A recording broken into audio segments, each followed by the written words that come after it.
ఇర్మియా గ్రంథము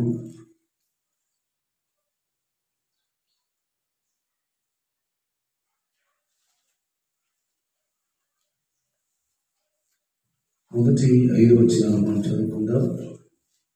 వచనం మార్చి వచనాలు చదువుకుంటూ దేవుని వాక్యాన్ని మనం ధ్యానం చేద్దాం. 5 వచనాలు, ఒక వచనాన్ని నేను చదువుతాను, తర్వాత వచనాన్ని మీరందరూ కలిసి దేవుని వాక్యాన్ని ధ్యానం చేద్దాం. ఇర్మియా గ్రంథం 24వ అధ్యాయం. 24వ అధ్యాయం 5 వచనం. బబులోను రాజైన నెబుకద్నెజరు యూదా రాజైన యెహోయాకీము కుమారుడు యెకొన్యాను యూదా ప్రధానులను, శిల్పకారులను, కంసారులను యెరూషలేము నుండి చెరపట్టుకొని బబులోనునకు తీసుకెళ్ళిపోయిన తరువాత యెహోవా నాకు చూపగా, యెహోవా మందిరం ఎదుట ఉంచబడిన 2 గంపల అంజూరపు పండ్లు నాకు కనబడెను.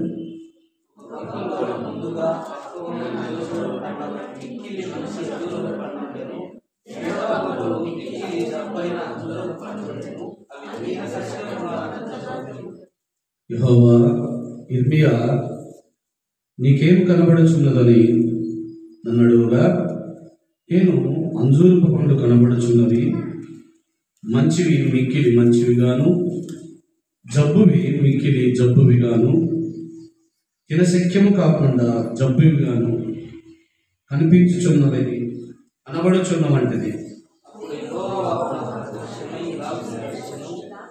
ఇశ్రాయేలు దేవుడైన యెహోవా ఆజ్ఞ ఇచ్చినదేమనగా, వారికి మేలు కలగవలెనని ఈ స్థలము నుండి నేను కల్దీయుల దేశమునకు చెరగా పంపు యూదులను ఒకడు ఈ మంచి అంజూరపు పండ్లను లక్ష్య పెట్టుచున్నాను. చిన్న ప్రార్థన చేస్తాను. మహాపరిశుద్ధుడా, దయగల తండ్రి, స్తోత్రం నాయన. వాక్యం మీది, మీరు వాక్యమై ఉన్న దేవుడు కనుక మీ దయగలిగిన కనికరము కలిగిన మీ హస్తములకు సమర్పిస్తున్నాను. దేవా, సహాయం చేయండి. ఈ వాక్యము ద్వారా నాతో మాట్లాడండి.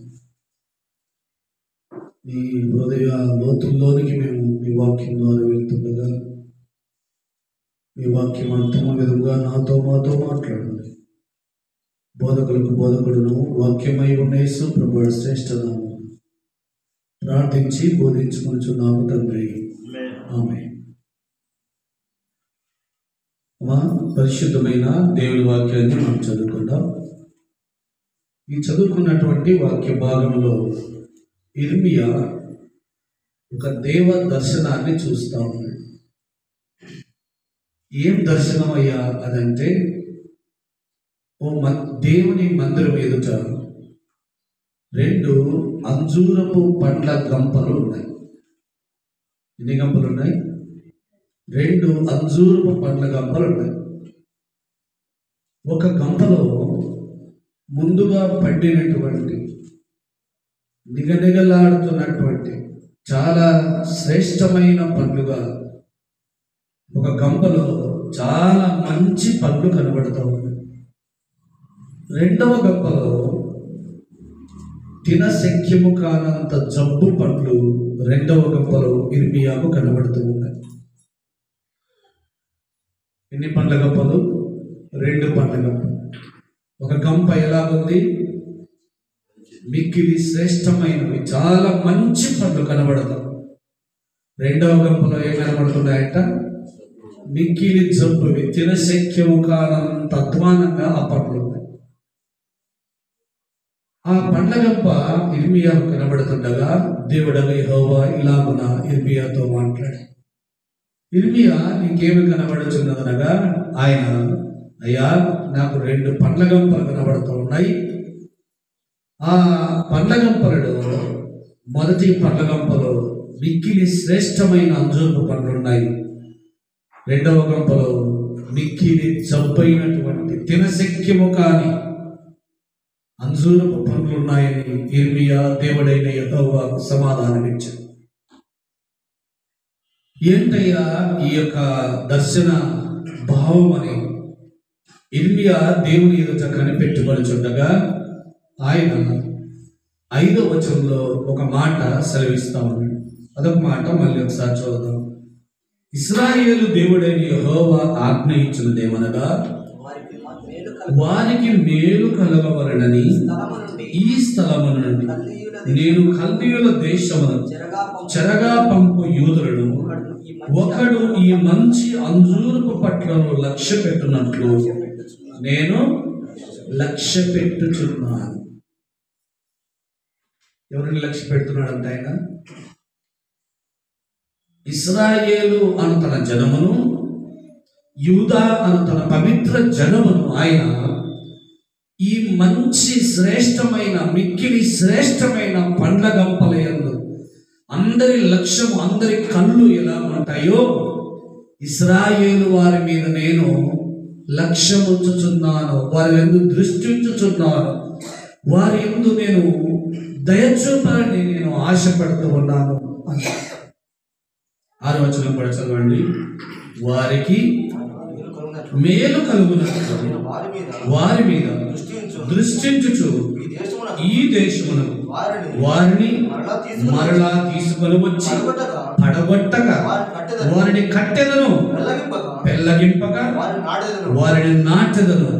7వ వచనం కూడా పూర్ణ హృదయముతో వారు పూర్ణ హృదయముతో నా యొద్దకు తిరిగి రాగా వారు నా జనులగునట్లు నేను వారి దేవుడనగునట్లు నేను యెహోవానని నన్నెరుగు హృదయమును వారికి ఇచ్చాడు. ఎవరికి ఇస్తాడంటే నెబుకద్నెజరు కాలంలో వారు మాదియా పారసీక బబులోను యొక్క సంస్థానాలకు వెళ్ళిపోయారు. ఆ తరువాత కల్దీయుల దేశంలో బానిసలుగా పడిపోబడ్డారు.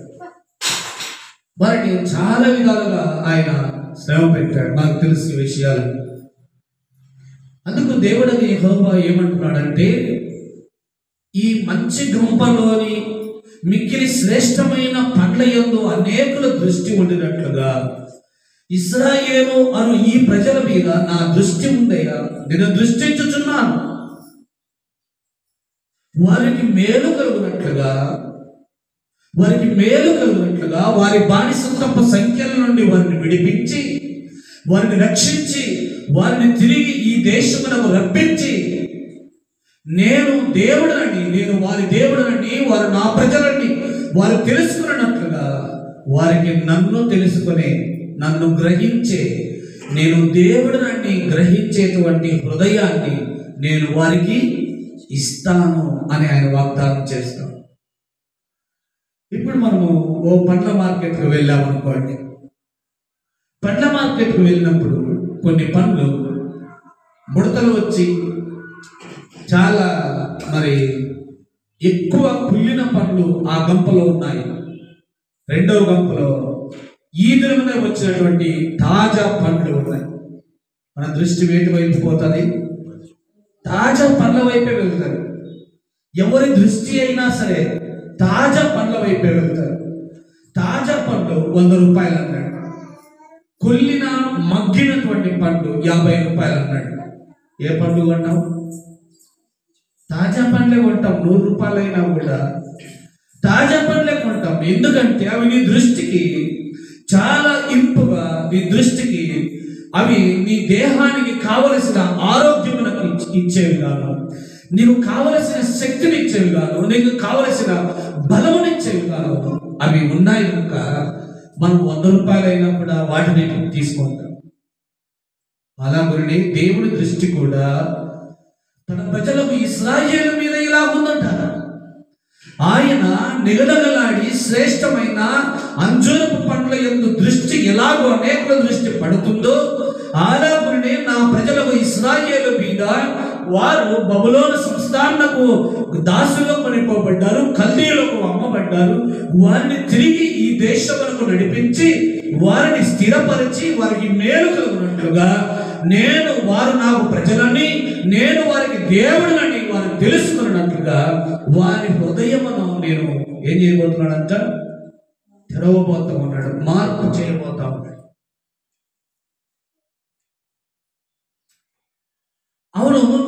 కాలంలో మనం చూస్తూ ఉంటే కుళ్ళిన పండ్ల వంటి, పనికిరాని పండ్ల వంటి, ఏమాత్రము తినలకు యోగ్యము లేని, ఏ నరుని దృష్టి కూడా పడనటువంటి జబ్బైన పండ్ల గంప ఒక పక్క ఉంది, శ్రేష్టమైన పండ్ల గంప ఒక పక్క ఉంది. నీవు ఏ పండ్ల గంపను కోరుకుంటావో అది నీ ఇష్టం. దేవుడని యెహోవా ఈ దినమున మనకు నేర్పాలనుకున్నటువంటి పాఠం ఏమిటంటే, జబ్బైన పండ్లు ఒక పక్క ఉన్నాయి, తాజా పండ్లు ఒక పక్క ఉన్నాయి. ఇదిగో ప్రతి నరుని దృష్టి తాజా పండ్ల మీద ఉన్నట్టుగా యెహోవా యొక్క దృష్టి కూడా తన ప్రజలకు, ఇశ్రాయేలు మీద, తన ప్రజలకు తన యందు భయభక్తులు కలిగి తన దృష్టికి యోగ్యులుగా, తనను హృదయపూర్వకముగా ఎరిగిన తన ప్రజలకు, ఇశ్రాయేలు మీద ఆయన దృష్టి ఉన్నట్టుగా ఆయన చెప్తా ఉన్నాడు. నేడు నీవు నేను మనము కూడా అంతేనయ్యా. దేవుని దృష్టికి ఎవడు యోగ్యుడిగా కనబడతాడో, దేవుని దృష్టికి ఎవడు శ్రేష్టమైన వాడిగా తాజా పండ్ల వలె దేవుని దృష్టికి నిగనిగలాడుతూ కనబడతాడో వాడి యందు దేవుని యొక్క దృష్టి కూడా ఉంది. అవును, నరమాత్రులమైన మనము, మానవులమైన మనము పండ్ల వలె తాజాగా ఎలాగో కనబడగలము? ఇదిగో చక్కగా స్నానము చేసి మంచి మేకప్ వేసుకొని తెల్లగా పౌడర్ రాసి సెంటు కొట్టి ఇదిగో దేవుడి సన్నిధికి వచ్చినప్పుడు ఆయన మనల్ని తేజస్సులైనటువంటి మంచి తాజా సంబంధమైనటువంటి పండ్ల వలె మనల్ని గుర్తిస్తాడా? కొన్ని తాజా పండ్లను చెడిపోయినటువంటి లోకములో నుండి తాజా పండ్ల యందు ఆయన దృష్టి పడింది. ఆ తాజా పండ్లు కొన్నింటిని మాత్రం నేను మీకు చూపించి త్వరగా ముగించేస్తాను. ఆదికాండం 6వ అధ్యాయం.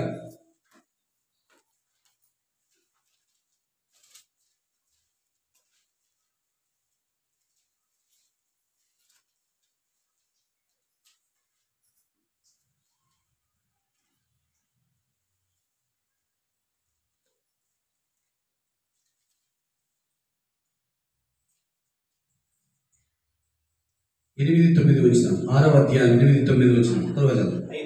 అయితే నోవాహు యెహోవా దృష్టి యందు కృప పొందిన వాడాయను. నోవాహు వంశావళి ఇదే. నోవాహు నీతిపరుడును తన తరములో నిందారహితుడునై ఉండెను. నోవాహు దేవునితో కూడా ఎటువంటి వాడు? దేవునితో కూడా నడిచినటువంటి వాడు, నీతిమంతుడును నిందారహితుడును తన తరములో దేవుని కృప పొందిన వాడును అయినటువంటి నోవాహును గురించి మాట్లాడుతూ ఉన్నాడు. మీరు ఇంటికి వెళ్తాం, చదవండి. 6వ అధ్యాయము మనం చదువుకున్న వచనం నుండి పైకి చదవండి, మొదటి వచనం వరకు. మీరు ఇంటికి వెళ్తాం, ధ్యానం చేయండి. లోకము ఎంత భ్రష్టు పట్టిపోయిందంటే, ఆ లోకము యొక్క క్రియలు, లోకము యొక్క పాపపు చేష్టలు, పాపపు క్రియలు దేవుడు ప్రేమామూర్తి, కరుణామూర్తి అయిన దేవుడే సహింపజాలనంత ఘోరమైనవై అవి దేవుడి దృష్టికి కంపైపోయి, అవి దేవుడి దృష్టికి జబ్బు పండ్ల వలె కనబడుతూ, దేవుడి దృష్టిలో అవి ఎంత మాత్రం ఎంచదగినగా కనబడుతున్నటువంటి అట్టి పరిస్థితులలో, అటువంటి భయంకరమైన పాపపు లోకములో తాజా అంజూరపు పండ్ల వలె, నిగనిగలాడు అంజూరపు పండ్ల వలె శ్రేష్టమైన, మిక్కిలి శ్రేష్టమైన తాజా అంజూరపు పండు వలె ఒక్కడు కనబడ్డాడు. ఆయనే భక్తుడగు నోవాహు. ఎంత కనబడ్డాడు? నిందారహితుడుగా, యథార్థవంతుడుగా, దేవుని దృష్టికి కృప పొందిన వాడుగా కనబడ్డాడు. నీవు నేను మనము దేవుని దృష్టికి ఇలాగ కనబడుతున్నామా? అయితే నీకు మేలు కలుగునట్లుగా నిన్ను స్థిరపరిచి, నిన్ను బలపరిచి, నిత్యము ఆయనతో కూడా, ఆయన ప్రజలుగా, ఆయన సొత్తుగా, ఆయన జనముగా నిన్ను పెంచుకొనుటకు, తానుండు స్థలంలో నీవు నేను మనం వండుటకు ఆయన వాగ్దానం చేశాడు. ఆయన ఎప్పుడు వచ్చునో నీవు నేను మనం ఎరుగము కనుక దేవుని దృష్టికి నిత్యము ఇర్మియా భక్తులకు, ఇర్మియాకు కనబడుతున్న మిక్కిలి శ్రేష్టమైన అంజూరపు పండ్ల గంపవలే నీవు కనబడితే, నిన్ను స్థిరపరచి నీకు మేలు కలుగునట్లుగా, నీవు ఆయనకు జనముగా, నీవు ఆయనకు ప్రజలుగా, ఆయన నీకు దేవుడుగా ఉన్నట్లుగా నీ హృదయాన్ని, నీ హృదయానికి ఆయన తను తాను కనబరుచుకోనైపోయింది. బాగా గమనించి, నోవాహు ఎంత భయంకరమైన కాలంలో ఉన్నాయి. జనమంతయు నోవాహు ఓడను తయారు చేస్తా ఉంటే దేవుడు చెప్పినట్టుగా అందరూ అన్నారు, వీడు పిచ్చాడు, వీడికి ఏమో మతిపోయినట్టుంది, ఆకాశము నుండి జలము దిగుతాయట, వీటికి మతి భ్రమించింది అని అందరూ ఆయన దూషించి అవమానపరిచి నిందల పాలు చేశారు. వారందరినీ లక్ష్య పెట్టలేదు. తన దేవుడు తనకు ఆజ్ఞాపించిన విధముగా, తన దేవుడు తనకు చెప్పిన విధముగా ఓడను తయారు చేశాడు. ఓడ తయారయ్యేంత వరకు తన నీతిని, తన యథార్థతను, తన భక్తిని, దేవుని యందు తన భయభక్తులను చక్కగా కాపాడుకున్నాడు. జల ప్రళయం భూమి మీద కురియునంత వరకు తన విశ్వాస్యతను కాపాడుకున్నాడు. దేవుడు దృష్టి ఉంచి, లక్ష్యం ఉంచి, ఇదిగో తన యొక్క మహిమ కొరకు వాడబడే తాజా అంజూరపు పంట వలె దేవుని దృష్టి కనబడ్డాడు. కనుకనే లోకమంతటిని జల ప్రళయము చేత నాశనం చేసిన నోవాహు అతని కుటుంబాన్ని ఓడలో రక్షించి నీటిపైన తేలియాడ చేశాడు. నీవు నేను తాజా అంజూరపు పండ్ల వలె దేవుని దృష్టికి కనబడుతున్నామా? ఇర్మియా చూశాడు.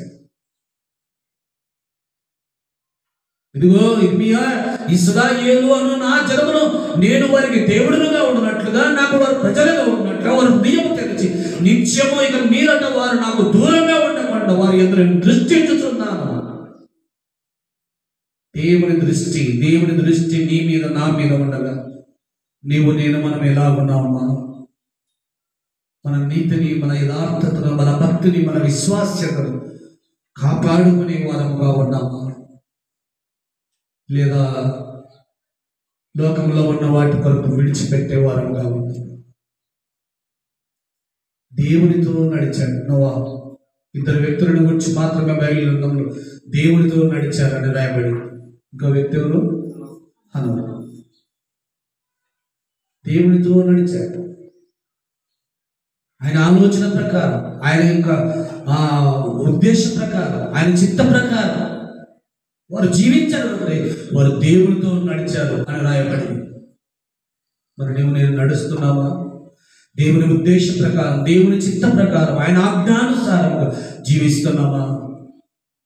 అలాగూ నీవు జీవిస్తున్నట్టయితే నీవు తాజా శ్రేష్టమైన, మిక్కిలి శ్రేష్టమైన అంజూరపు పండగంపై దేవుని దృష్టి పడినట్టుగా నీ మీద, నా మీద, మనందరి మీద ఆయన దృష్టి ఉంది. నీవు ఆయన ప్రజగా ఉన్నట్టుగా, నీవు ఆయన గ్రహించి హృదయపూర్వకంగా తెలుసుకున్నట్టుగా ఆయన నీ హృదయాన్ని తెరవబోతూ ఉంటాడు. జాగ్రత్తగా మనం భక్తి విశ్వాసతను కాపాడుకుందాం. రెండవది ఆదికాండంలోనే మనకు తెలిసినటువంటి వ్యక్తులు వీరందరూ 19వ అధ్యాయం.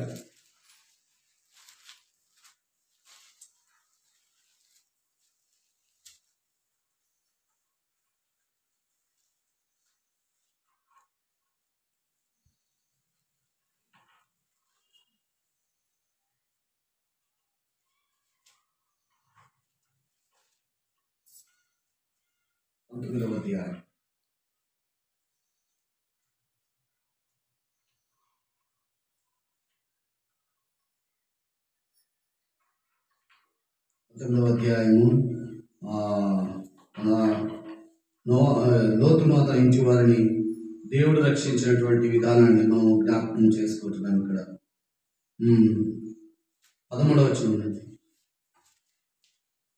వచనం, మేము ఈ చోటు నాశనము చేయవచ్చితిమి, వారిని గూర్చిన మొర యెహోవా సన్నిధిలో గొప్పదాయను గనుక దాని నాశనము చేయుటకు యెహోవా మమ్మను పంపినని చెప్పగా, లోతు బయటకు వెళ్ళి తన కుమార్తెను పెండ్లాడనై ఉన్న తన అల్లులతో మాట్లాడి, లెండి, ఈ చోట విడిచిపెట్టి రండి, యెహోవా ఈ పట్టణమును నాశనము చేయబోచున్నాడని చెప్పాను.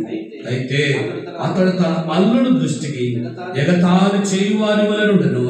తెల్లవారినప్పుడు ఆ దూతలు లోతును త్వరపెట్టి, లెమ్ము, ఈ ఊరి దోష శిక్షలో నశించిపోకుండా నీ భార్యను ఇక్కడనున్న నీ 2 కుమార్తెలను తీసుకుని రమ్మని చెప్పింది.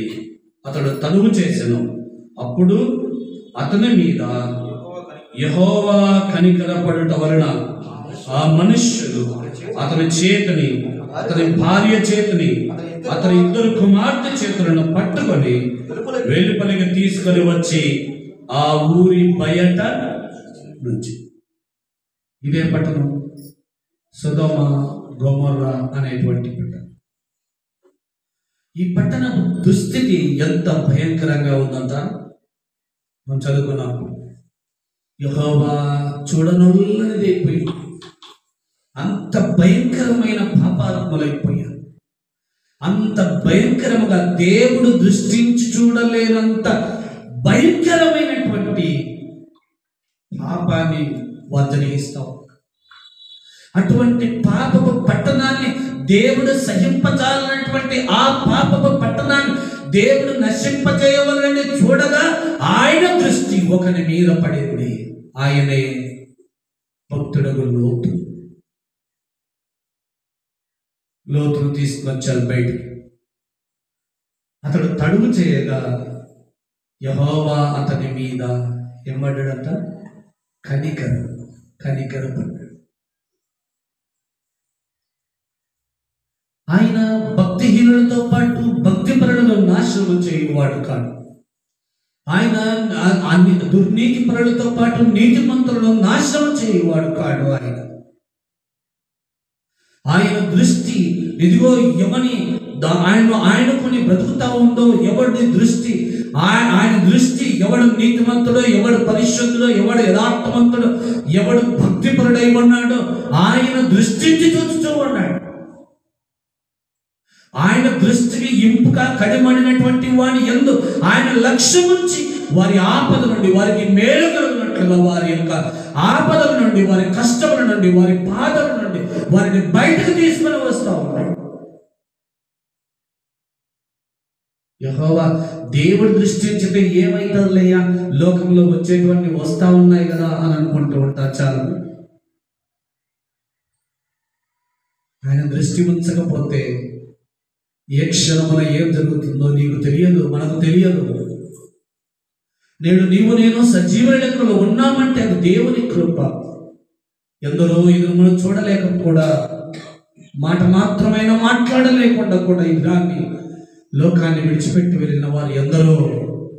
నేను సజీవుని లెక్కలో ఉన్నామంటే అది దేవుని కృప. లోతును చూడండి, ఇంత భయంకరమైన పాపము పట్టణంలో ఉండి ఇదిగో దేవుని దృష్టికి కనికరము పొందాడు. అయ్యా, నేను ఇట్టి భయంకరమైన లోకములో జీవిస్తూ ఉన్నాము. దేవుని కనికరము నుండి ఎప్పుడు తొలగిపోవద్దు. దేవుని కనికరము నిన్ను ఏ స్థితిలో నుండి అయినా బయటకు తీసుకొని వచ్చి నీకు మేలు కలుగునట్లుగా నిన్ను స్థిరపరిచి, నీవు ఆయనకు ప్రజగా, నీకు ఆయన దేవుడుగా ఉన్నట్లుగా నిన్ను స్థిరపరచబోతా ఉన్నాడు, నిన్ను బలపరచబోతా ఉన్నాడు. జాగ్రత్త. పాపము లోకములో ఉన్నాను కదా, నేనెంతకాలం అని పాపాన్ని చూస్తూ నేను పాపము చేయకుండా ఉండగలను.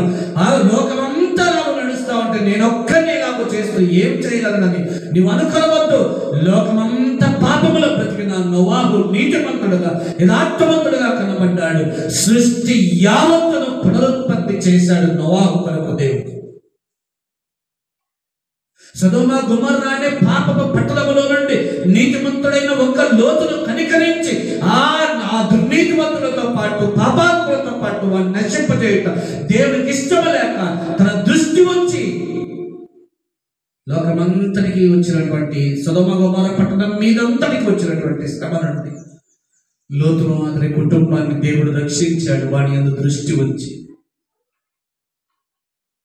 నీ యందు నా యందు దేవుని దృష్టి ఉంటే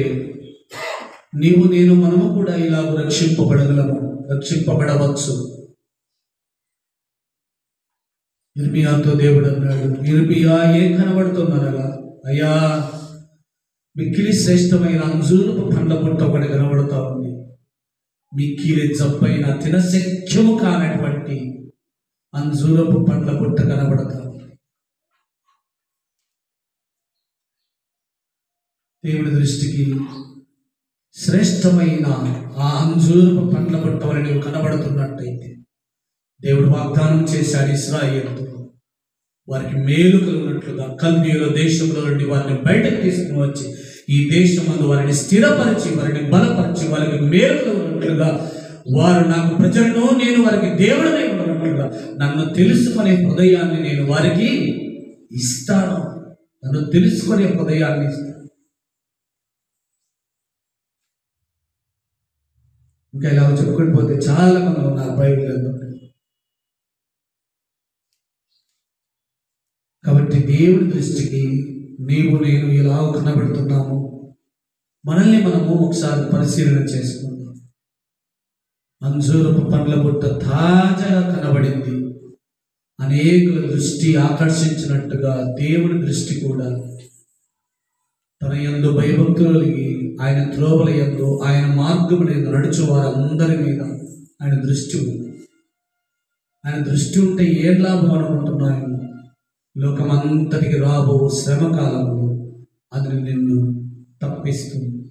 వృత్తాంతముల గ్రంథం 16వ అధ్యాయం అనమాట. చదవండి ఒకసారి.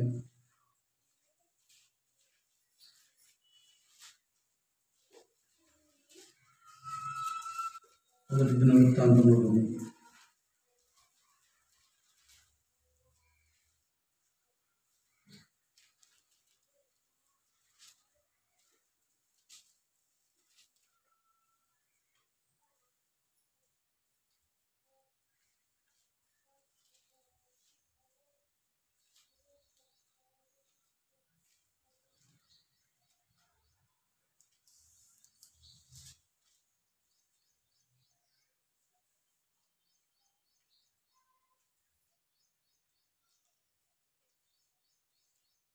నీతిమంతులను బలపరచుటకు యెహోవా కనుదృష్టి లోక సంచారము చేయుచున్నదన్నమాట.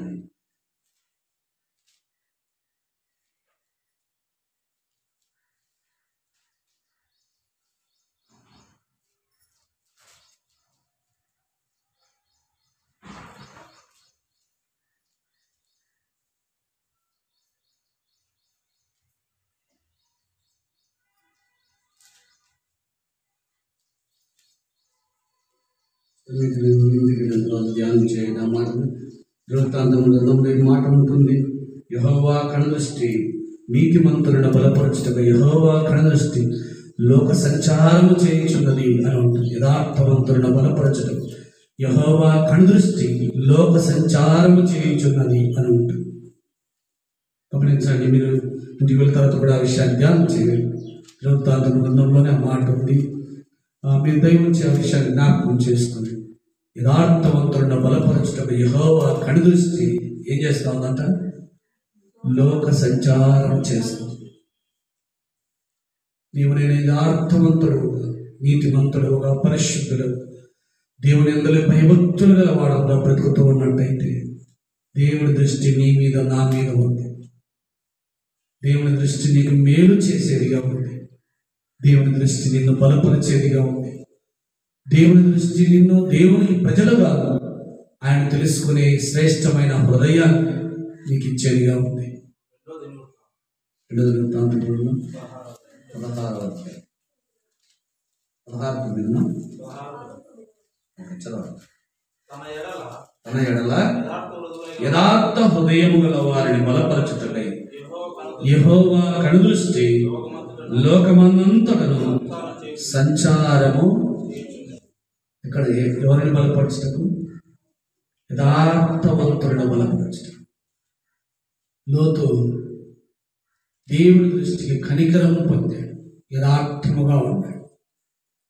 దేవదూతలు కనబడగానే వారికి సాగిలపడి నమస్కారం చేసి తన ఇంటికి ఆహ్వానించాడు. సొదొమ గొమొర్రా పట్టణంలో ఉన్న ఏ వ్యక్తి ఆ దూతలను గుర్తించలేకపోయారు. కారణం, అతడు దేవుని దృష్టికి కృప పొందినవాడయ్యాడు. నోవాహు దినములలో అతని వంటి నీతిమంతుడు ఎవడు దేవుని దృష్టికి కనబడలేదు. యథార్థవంతుడు గనుక, నీతిపరుడు గనుక లోకమంతటిని జలముల చేత నశింపజేయుడు. ఒక్క నోవాహు కొరకు సృష్టి యావత్తును పునరుత్పత్తి చేశాడు దేవుడు.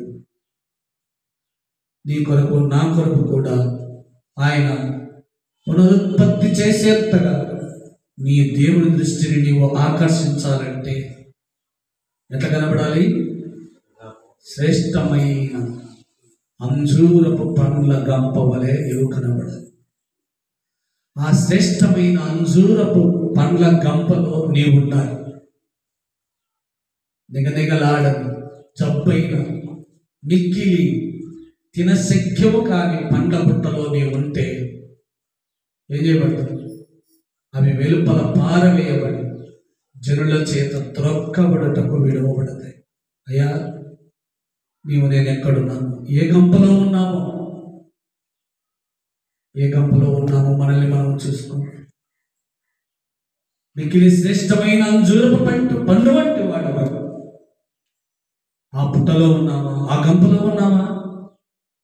జబ్బు పడిన వాడవై, అవిశ్వాసవై, దేవుని ఎరుగని వాడవై, ఈ లోక క్రియలలో పడిపోయి అవిధేయుడవై,